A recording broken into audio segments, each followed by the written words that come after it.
اس کے بعد یہ جی کہ یہ اب اس کو کہا جا رہا ہے کہ یہ واضح سیکورٹی لیپ ہے، یعنی کہ سیکورٹی کی ناکامی ہے، اور ظاہر ہے اب یہ انڈیا کس طرف جا رہا ہے کہ یہ بھارتی فضائیہ کی جو سیکورٹی ہے اس کی ٹھیک درست نہیں تھی، یہ بھارتی فضائیہ پہ یہ ملبہ پھینکا جا رہا ہے۔ بھارتی فضائیہ کا چیف کون ہے آپ کو معلوم ہے،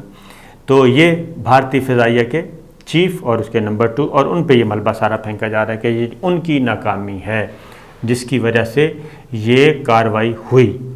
اب یہاں پہ رک جاتے ہیں، آپ کو بتاؤں گا کہ یہ معاملہ کیا ہے، کیونکہ پہلے ہی حلے میں، پہلے ہی فرسٹ سٹیپ میں یہ بتا دیا گیا کہ یہ کن کی ہے جی غلطی اور جن کا قصور ہے۔ اس کے بعد اگلی جو خبر ہے، اچھا یہ جی ذرا سنیے گا، کچھ دن پہلے مقبوضہ کشمیر میں کے بارے میں ایک آل پارٹیز کانفرنس ہوئی،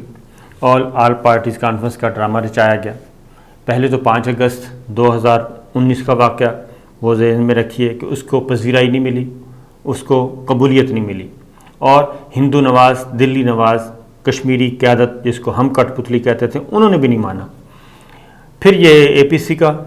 ڈھونگ رچایا گیا دلی میں، اور 5 گھنٹے کی نشست کی گئی، اس میں بھی اس سے پہلے بہت ساروں کو کلٹیویٹ کر لیا گیا، ایون فاروق عبداللہ بھی مینج ہو چکے تھے، عمر عبداللہ، یہ پارٹی بھی مینج ہوئی تھی، الطاف بخاری تو ظاہر ان کی تو کوئی ایشو ہی نہیں ہے۔ تو یہ ایک صرف محبوبہ مفتی اور ان کے ساتھ کچھ ملے ہوئے لوگ، یہ تھے معاملے،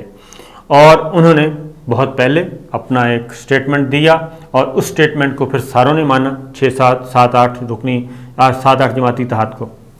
اس کے بعد کیا ہوا؟ اس کے بعد یہ ہوا کہ محبوبہ مفتی کے خلاف اس کے پتلے جلوانا شروع کر دیے،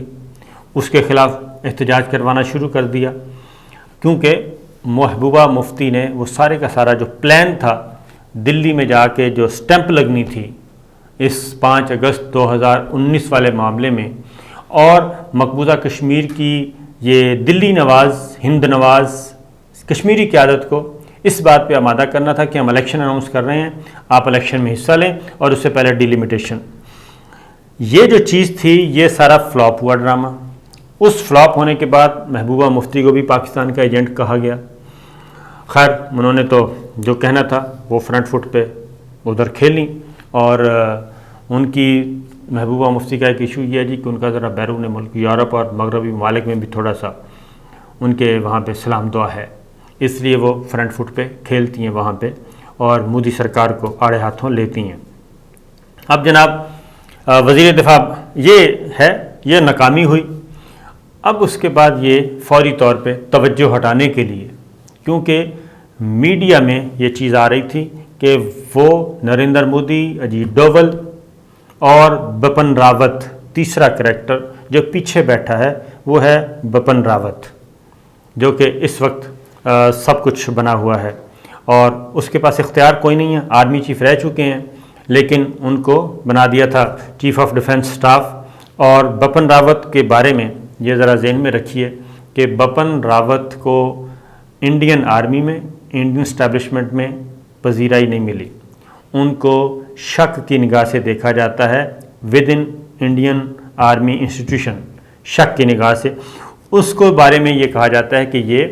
بپن راوت جو ہیں یہ بی جے پی کے ایجنڈے کو لے کے آگے بڑھ رہے ہیں، یہ ادارے کی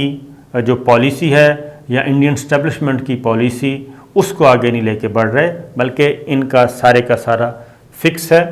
کس کے ساتھ؟ Narendra Modi, B J P and Ajit Doval, ان کے ساتھ معاملات ہیں۔ اور بپن راوت کی جو چپکلش ہے اور with in institution Indian army میں ان کا جھگڑا بھی چل رہا ہے انڈین ایئر چیف کے ساتھ، یہ ذہن میں رکھیے گا، انڈین ایئر چیف کے ساتھ، اور میٹنگز ہوتی ہیں، کھلم کھلا اختلافات کھلم کھلا ایک دوسرے کو سنائی جاتی ہیں، اور بپن راوت کو آج کل بی جے پی سیاسی جماعت کا ایک کرندہ کے طور پہ ڈیل کیا جا رہا ہے۔ تو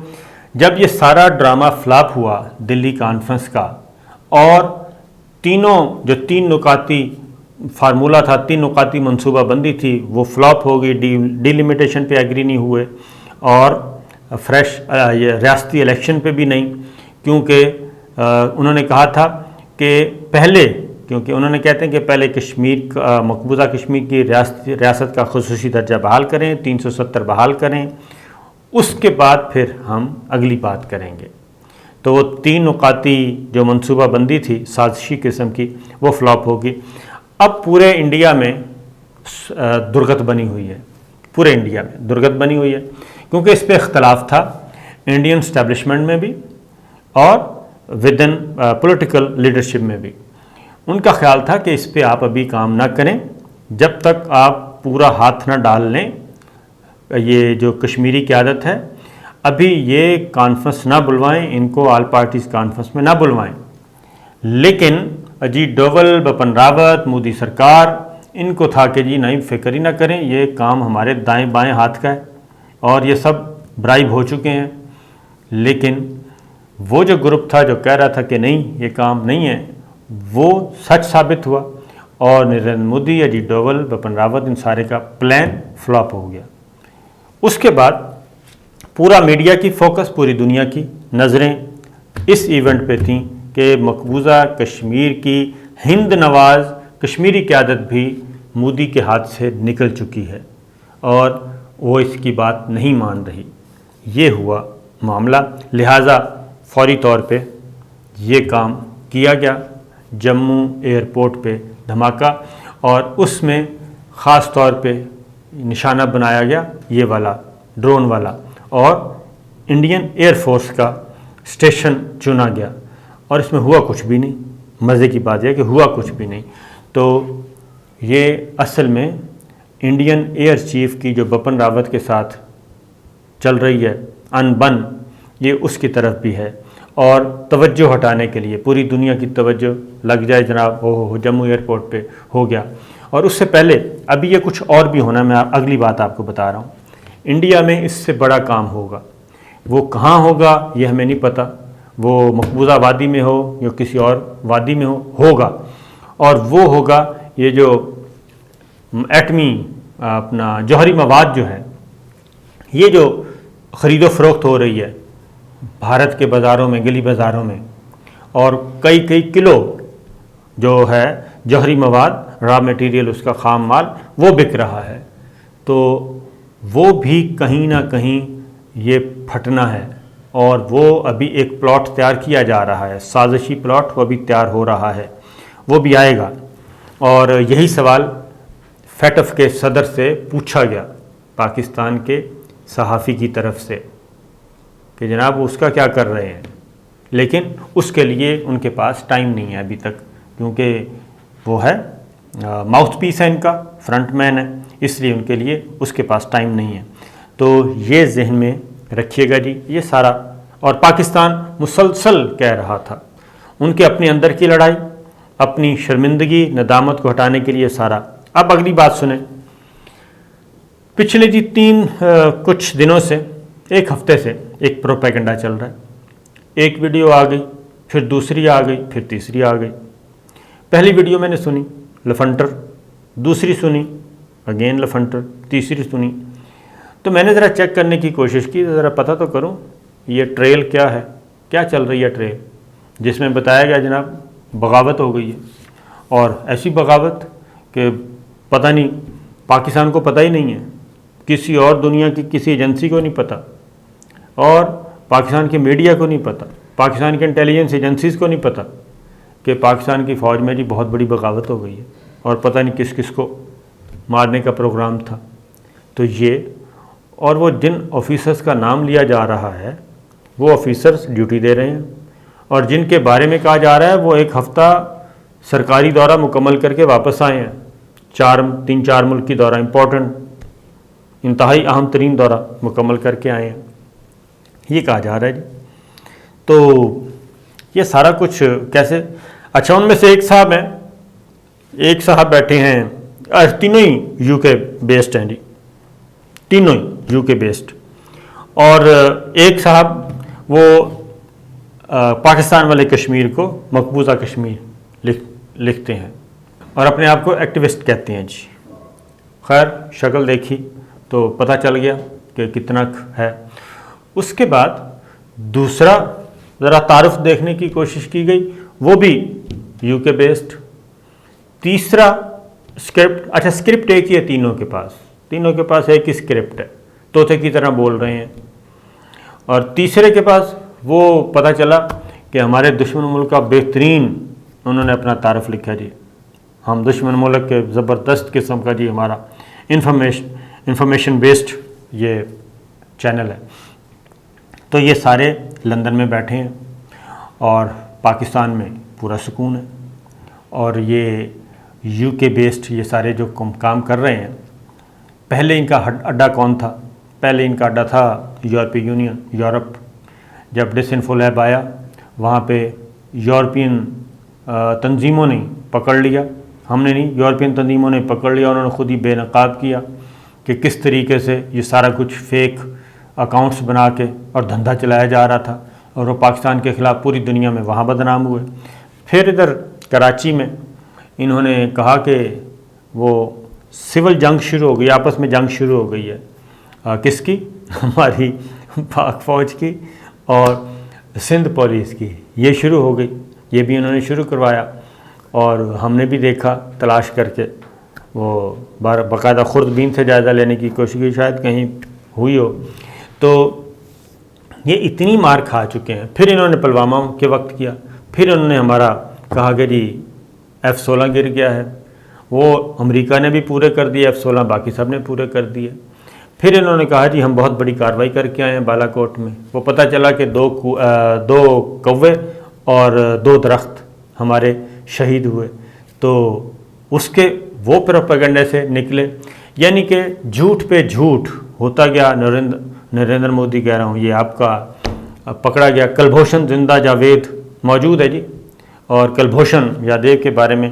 میں آپ کو بتا دوں کہ کلبھوشن یادیو وہ بھی اب آپ کا نہیں ہے۔ یہ میں اپنے انڈیا کے دوستوں کو بتا رہا ہوں کہ وہ آپ کا نہیں ہے، وہ ذہن میں رکھیے اور اس پہ اتنی تگ و دو نہ کریں۔ اور اگر وہ آزاد ہو بھی گیا تو وہ انڈیا نہیں جائے گا، بلکہ وہ پاکستان میں ہی رہے گا، یہ بات ذہن میں رکھیے، اور وہ اپنی ول سے رہے گا، ٹھیک ہے؟ یہ بات بہت اچھی طرح غور کر لیں کہ کلبھوشن اب آپ کے پاس نہیں جائے گا، وہ آزاد بھی ہو گیا، آپ اس کو آزاد کروا لیں، اقوام متحدہ سے کروا لیں، جیسے بھی ہے، جو بھی ہے، ویسے تو پاسبل نہیں ہے، تو جو بھی ہے آپ کروا لیں، تو لیکن وہ نہیں جائے گا، کیونکہ وہ اب آپ کا طوطا نہیں رہا۔ اس نے اپنے ماں باپ کو بھی بتا دیا، اپنی بیگم کو بھی بتا دیا، اور سب کچھ انہوں نے تسلی کروا دی ہے۔ لہٰذا اس پہ اتنی محنت نہ کریں، اور اس کو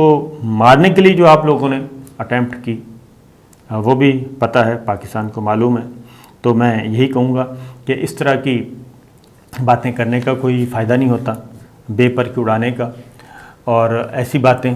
کہ دنیا کی تمام انٹیلیجنس ایجنسیز جو ہیں وہ بے خبر ہیں، اور صرف لندن میں 3 بھگوڑوں کو پتہ ہے بیٹھے کہ جناب یہ ہو گیا، اور ان کو پتہ کرنا چاہیے کہ ان کو بے تار آئی تھی کہ لام تار آئی تھی، یہ ذرا چیک کرنا چاہیے کہ کون سی تار ان کو آئی تھی، تاکہ ان کو پتہ چلے کہ کیا ہے۔ یہ چیزیں ہیں کچھ، تو میرا خیال ہے کہ کافی کچھ کنوے ہو گیا ہوگا، اور ذہن میں رکھیے کہ یہ پاکستان ہے، اور پاکستان کی فوج کی ایک ہی اچھی بات ہے کہ یہاں پہ ڈسپلن بہت ہے۔ اختلاف رائے ہوتا ہے، وہ بند کمروں میں ہوتا ہے، لیکن باہر کچھ نہیں ہوتا۔ تو یہ بات ذہن میں رکھیے، یہ پاک فوج کی ایک خاصیت ہے، الحمدللہ موجود ہے اور قائم ہے۔ تو اس طرح کے پروپیگنڈے سے فائدہ کوئی نہیں ہے۔ ہاں البتہ جو میں نے آپ کو کہا ہے کہ آپ ضرور دیکھیں کہ بپن راوت کا اس وقت انڈین آرمی کے ساتھ، انڈین ایئر چیف کے ساتھ، انڈین نیول چیف کے ساتھ کیا معاملہ چل رہا ہے،